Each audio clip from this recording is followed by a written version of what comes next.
इतना बड़ा बजट बिहार के लिए दिया गया, इन लोगों को यह नहीं दिखलाई पड़ रहा है। विशेष राज्य का दर्जा इन लोगों का एक नौटंकी लालू जी के द्वारा आप सब लोग जानता है कि मुख्यमंत्री आवास से अपराध संगठित आपराधिक गिरोह चलता था। लोगों का अपहरण होता था, दिन दोपहर अपराधियों के द्वारा व्यवसायियों को उठा लिया जाता था और फिरौती वसूली जाती थी। तो विधानसभा में 174 सीटों पर एनडीए जीता है। तो सवाल ही नहीं है कि यहाँ उनको उनका खाता हो सकता है इस बार नहीं खुलेगा। और जितना आप अगर बड़ा रेल दुर्घटना देखिएगा तो कांग्रेस के शासनकाल में भी हुआ है। आपको चाहे बिहार पर गोमती रेल का दुर्घटना हो, चाहे कई रेल दुर्घटना देखिएगा, लालू जी के भी राज में हुआ है। जो लालू जी हैं आदतन नौटंकीबाज हैं। बहुत लंबे समय तक वो भी केंद्र की सरकार में रहे हैं। मनमोहन सिंह के सरकार में रेल मंत्री थे, उसके बाद भी समर्थन दिए थे। तो उस समय काहे नहीं दिलवा दिए आपको विशेष राज्य का दर्जा। राजद सुप्रीमो लालू प्रसाद और तेजस्वी यादव का लगातार सरकार पे हमला हो रहा है और दोनों लोग हमलावर हैं। सरकार पे कह रहे हैं कि कमर तोड़ महंगाई बढ़ते जा रही है और बिहार में अपराधी बेलगाम हो गए हैं। कानून का खौफ अपराधियों के बीच से जो है समाप्त हो गया है। अपराधी जब चाहे जहां चाहें जिसको चाहे अपने गोलियों का निशाना बनाते हैं और पुलिस केवल एफआईआर करके प्राथमिकी दर्ज करके अपनी प्रक्रिया पूर्ण करने में लगी हुई है। तमाम बिंदुओं पर चर्चा करने के लिए गोपालगंज के भारतीय जनता पार्टी के सम्मानित जिला अध्यक्ष भाई संदीप कुमार गिरी उर्फ मंटू गिरी जी के साथ मैं मौजूद हूं और राष्ट्रीय जनता दल लालू प्रसाद और तेजस्वी यादव के आरोपों को किस रूप से जो है भारतीय जनता पार्टी ले रही है और भारतीय जनता पार्टी के नेता क्या कह रहे हैं, इन तमाम बिंदुओं पे मंटू गिरी जी से बात करेंगे और आप तक पहुंचाने का प्रयास करेंगे। बहुत बहुत स्वागत। धन्यवाद शंभू जी। लालू जी कह रहे हैं कि बिहार में अपराधी बेलगाम हो गए हैं। अपराधी के अंदर से जो है कानून का खौफ समाप्त हो गया है। जब जिसको चाहे जहां चाहे जिस रूप में चाहे गोली मार देते हैं और दिन दहाड़े व्यवसायियों के यहाँ गोली होती है। अभी आप तनिष्क में देखे होंगे कितनी बड़ी लूट की घटना हुई। तमाम घटनाओं को जोड़ते हुए लालू जी लगातार जो है हमलावर हैं राज्य की सरकार। विपक्ष का काम है सवाल खड़ा करना, लेकिन आप देखिएगा इसके पीछे सरकार कहीं से अपराधियों में खौफ सरकार का समाप्त नहीं है और कानून का राज बिहार में चल रहा है। घटनाएं घट रही हैं, कहीं कहीं चिंताजनक भी है, लेकिन पुलिस प्रशासन उस पर कठोर कार्रवाई कर रहा है, उसमें कोई हस्तक्षेप नहीं कर रहा है। अब जहाँ तक राजद के नेता लोगों का सवाल है, उन लोगों का नैतिक अधिकार इस पर बनता नहीं है कि वो अपराध पर सवाल खड़ा करें, क्योंकि वे लोग अपराधियों के पोषक हैं। हम सभी लोग उनके जंगल राज को हम लोग देख चुके हैं। सब लोग जानता है कि मुख्यमंत्री आवास से अपराध संगठित आपराधिक गिरोह चलता था। लोगों का अपहरण होता था, दिन दोपहर अपराधियों के द्वारा व्यवसायियों को उठा लिया जाता था और फिरौती वसूली जाती थी। लेकिन जब से एनडीए शासन हुआ है, रोज मोटरसाइकिल छीना जाता था पहले, लेकिन एनडीए शासन काल के बाद कानून व्यवस्था लौटा। आज सभी पॉलिटिकल लोग अपने घरों पर बैठते हैं, व्यवसायी बैठकर व्यवसाय कर रहे हैं। राज्य में एक विकास का वातावरण कायम है और आगे भी कायम रहेगा। और जो अपराधी अपराध कर रहे हैं उन पर सरकार सख्ती से निपटने का स्पष्ट रूप से निर्देश मुख्यमंत्री जी के द्वारा और बिहार के आला पदाधिकारियों के द्वारा पुलिस पदाधिकारियों को दिया गया है। वो लोग काम में भी लगे हैं। लालू जी कह रहे हैं कि बिहार को विशेष राज्य का दर्जा नहीं मिला। नीतीश कुमार जी इस्तीफा दे दें और मेरे साथ आ जाएं, हम बिहार को विशेष दर्जा जो है दिला करके रहेंगे। ये आदतन नौटंकीबाज जो लालू जी हैं आदतन नौटंकीबाज हैं। बहुत लंबे समय तक वो भी केंद्र की सरकार में रहे हैं। मनमोहन सिंह के सरकार में रेल मंत्री थे, उसके बाद भी समर्थन दिए थे। तो उस समय काहे नहीं दिलवा दिए आपको विशेष राज्य का दर्जा।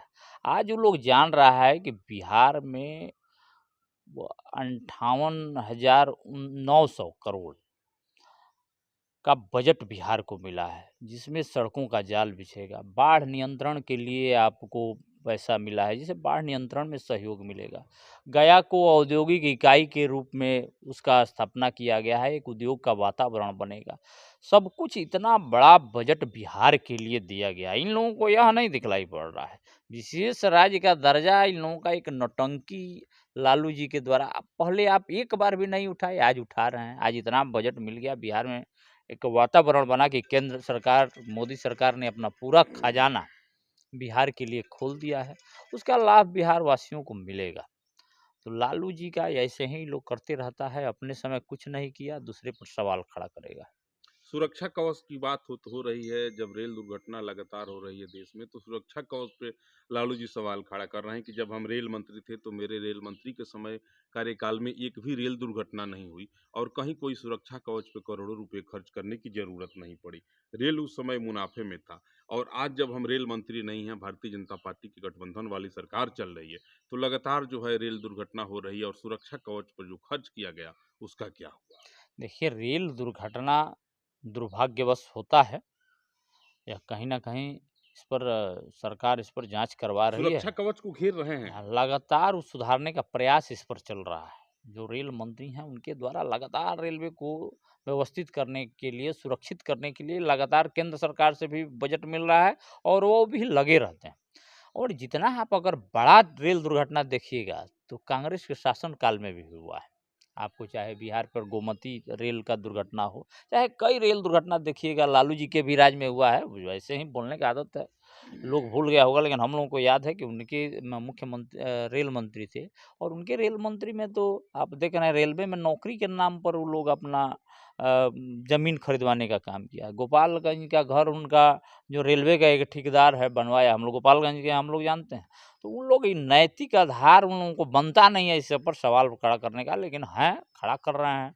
तो लेकिन कहीं न कहीं केंद्र की सरकार और बिहार की सरकार लगातार बिहार को और देश को विकास करने में लगी हुई है। दूसरा सबसे बड़ा मुद्दा है अनुराग ठाकुर का। अनुराग ठाकुर सदन में बोल रहे होते हैं और राहुल गांधी से उनकी थोड़ी-थोड़ी तू-तू मैं-मैं हो जाती है। मामला होता है, राहुल गांधी जी जातिगत जनगणना की बात करते हैं, जाति की बात होती है, अनुराग ठाकुर उठ के खड़ा होके कहते हैं, आप देखे भी होंगे, वायरल चल रही है यह खबर कि जिसको अपने जाति की जानकारी नहीं है कि वह किस जाति का है, वह दूसरे की जाति पे क्या बात कर सकता है। किस रूप में ले रहे हैं, पूरे देश की राजनीति गर्म है इस पर। राजनीति गर्म है। देखिए, अनुराग ठाकुर ने जो कहा, अत सर्वत्र वर्जते, जो अति है हर जगह। राहुल गांधी के द्वारा लगातार लगातार जो जाति का नाम ले रहे हैं, जाति जनगणना का नाम ले रहे हैं, उसमें उनको नैतिक आधार है क्या? आप लगातार शासन में रहे हैं देश में, उस समय आपको जाति जनगणना नज़र नहीं आया। आप बाबा साहेब को अपमानित करने का काम किए, आपने उनको भारत रत्न देने का भी काम नहीं किया। ओबीसी आयोग को संवैधानिक दर्जा आपने नहीं देने का काम किया था। लेकिन केंद्र में मोदी जी की सरकार बनने के बाद ओबीसी आयोग को संवैधानिक दर्जा मिला। हर क्षेत्र में हर जाति के लोगों को उन्होंने सरकार में, आज भी अगर देखिएगा, जाति जनगणना वो ओबीसी के लिए ही ना मांग कर रहे हैं कि ओबीसी के हम नेता हो जाएंगे। उनका अनुराग ठाकुर तो उनके लिए नहीं बोले, वो नाम किसी का नहीं रखे। लेकिन राहुल गांधी से पूछा जाए कि आप जाति जाति कर रहे हैं, आपकी जाति क्या है, तो वो क्या कहेंगे? अपने दादा फिरोज खान की जाति बतलाएंगे, कि अपने नाना जवाहरलाल नेहरू वाली जाति बताएंगे, कि अपनी नानी सोनिया गांधी की माँ वाली जाति बताएंगे। तो जातीय रूप पर तो उन पर कन्फ्यूजन है, इसमें कहीं देखने की बात नहीं है। लेकिन आप सुनना क्या चाह रहे हैं? आप मुंह में उंगली लगा रहे हैं, तो कोई तो कहबे करेगा। आप ऐसे लग रहा है कि आप ओबीसी के बहुत बड़े शुभचिंतक हैं, और राज रहा है उसमें ओबीसी का, या अपने मंडल आयोग लागू होने में आपने उस फाइल को रुकवाने का काम किया था। जितना ओबीसी के विरोध में आपने काम किया, और आज विपक्ष में है तो अनाप-शनाप बोले जा रहे हैं, लगता है कि उसका कोई गणना ही नहीं कर रहा है।